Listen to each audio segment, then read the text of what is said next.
Welcome back to my channel Rupa's kitchen and lifestyle.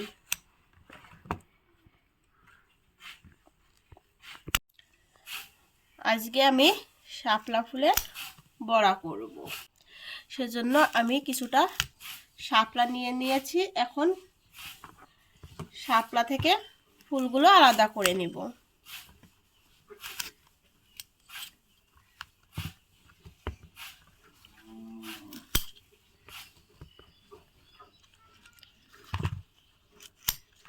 যদি এর আগে কখনো শাপলা ফুলের বড়া না খেয়ে থাকেন তাহলে অবশ্যই আমার রেসিপি ফলো করে বাড়িতে একবার হলেও শাপলা ফুলের বড়া করবেন। আশা করছি খুবই ভালো লাগবে। এখন আমার সবগুলো ফুল আলাদা করা কমপ্লিট। ফুল থেকে এই যে সবুজ অংশটা এটা আলাদা করে ফেলবো। ভিতরের এই যে সাদা পাপড়িগুলো এই পাপড়িগুলোই নিব চপ করার জন্য। দেখুন আমি সবগুলো ফুল থেকে সবুজ অংশটি বাদ দিয়ে ফেলেছি। এখন এই যে সাদা অংশটি রয়েছে এর থেকে আমি পাপড়ি ছাড়িয়ে নেব। আর ভিতরের এই যে হলুদ অংশ রয়েছে এই অংশটি বাদ দিতে হবে।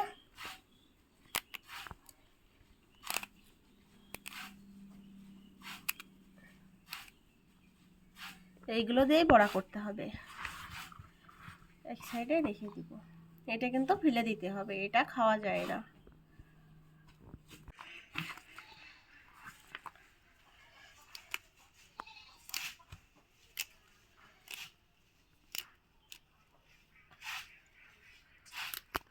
একইভাবে আমি সবগুলো ফুল থেকে পাপড়ি আলাদা করে নিয়েছি। আর একটা মাত্র অবশিষ্ট ফুল রয়েছে, এটার পাপড়ি ছাড়িয়ে নিলেই সবগুলো ফুল থেকে পাপড়ি ছাড়িয়ে নেওয়া কমপ্লিট হয়ে যাবে। সবগুলো পাপড়ি ছাড়িয়ে নেওয়া কমপ্লিট। দেখুন কত সুন্দর লাগছে দেখতে। এখন একটি পাত্রে জল নিয়ে নিয়েছি, জলের ভিতরে পাপড়িগুলো দিয়ে দিব।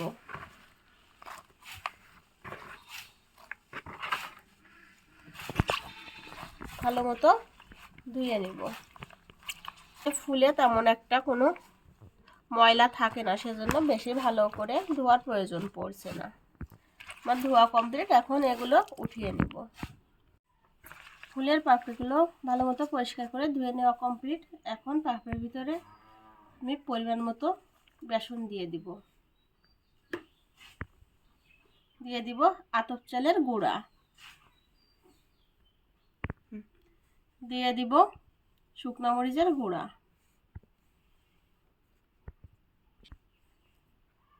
ধনিয়া গুঁড়া, জিরা গুঁড়া, পরিমাণ মতো লবণ, আদা কুচি, রসুন কুচি, পেঁয়াজ কুচি, সামান্য পরিমাণ ফুড কালার দিয়ে দিব। এখন সবগুলো উপকরণ ভালো মতো মেখে নেব।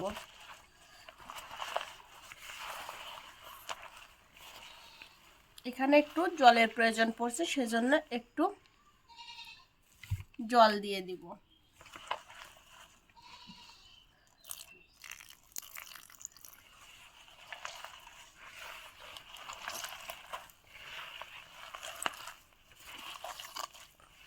যারা এখনো পর্যন্ত আমার ইউটিউব চ্যানেলটিকে সাবস্ক্রাইব করেনি তারা আমার ইউটিউব চ্যানেলটিকে সাবস্ক্রাইব করে বেল আইকন বাটনটিতে ক্লিক করে দিবেন। তাহলে নতুন কোনো ভিডিও আপলোড করার সঙ্গে সঙ্গে নোটিফিকেশন পেয়ে যাবেন। আর যারা অলরেডি আমার ইউটিউব চ্যানেলটিকে সাবস্ক্রাইব করেছেন তাদেরকে অসংখ্য ধন্যবাদ। জাস্ট 2 থেকে 3 মিনিট এভাবে মাখাইলেই নরম হয়ে আসবে। এখন ফুলের পাপড়িগুলো বড়া করার জন্য পুরোপুরি রেডি। উনুনে জালটা ধরিয়ে দিয়েছি। এখন কড়াইটা বসিয়ে দিব। কড়াইটা গরম হওয়া পর্যন্ত অপেক্ষা করতে হবে। কড়াইটা গরম হয়ে গিয়েছে, এ পর্যায়ে আমি তেল দিয়ে দিব। খুন্তির সাহায্যে তেলটা কড়াইয়ের চারি সাইডে লাগিয়ে দিব। তেলটা কড়াইয়ের চারি সাইডে লাগিয়ে দিয়েছি। এখন তেলটা গরম হওয়া পর্যন্ত অপেক্ষা করতে হবে। কড়াইয়ে তেলটা গরম হয়ে গিয়েছে। এ থেকে যে ফুলের পাপড়িগুলো মেখে রেখেছিলাম, সে পাপড়ির থেকে অল্প অল্প করে এরকম হাতে উঠিয়ে নিব আর কড়াইয়ের চারি সাইডে লাগিয়ে রাখবো।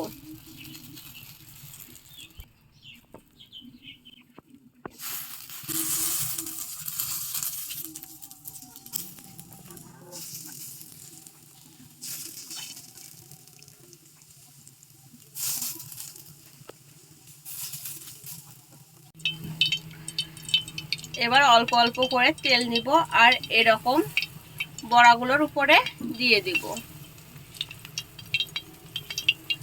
তাহলে সহজে বড়াগুলো উঠে আসবে। এবার খুন্তি দিয়ে হালকা একটু চাপ দিলে উঠে আসবে, তেলের ভিতরে দিয়ে দিব এরকম বড়াগুলো। খুন্তি দিয়ে একটুখানি চাপ দিলে বড়াগুলো তেলের ভিতরে নেমে যাচ্ছে। উল্টে পাল্টে ভালো মতো লাল করে ভেজে নিতে হবে।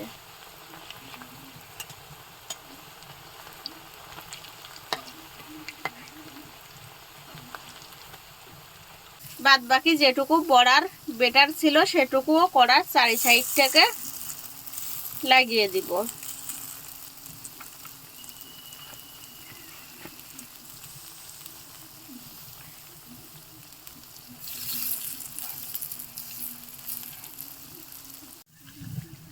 মাঝের এই বড়াগুলো ভেজে নেওয়া কমপ্লিট। এখন এগুলো নামিয়ে নিব।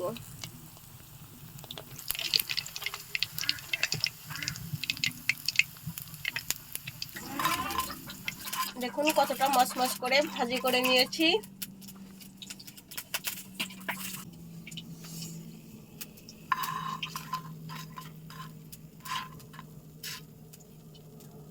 একইভাবে আমি সবগুলো বড়া ভাজি করে নেব।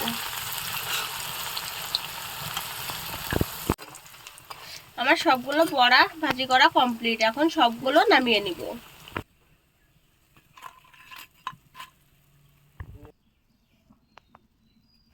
আমার সবগুলো বড়া ভাজি করা কমপ্লিট, নামিয়ে নিয়েছি। প্রচন্ড গরম। এখন একটি বড়া খেয়ে দেখব কেমন লাগছে।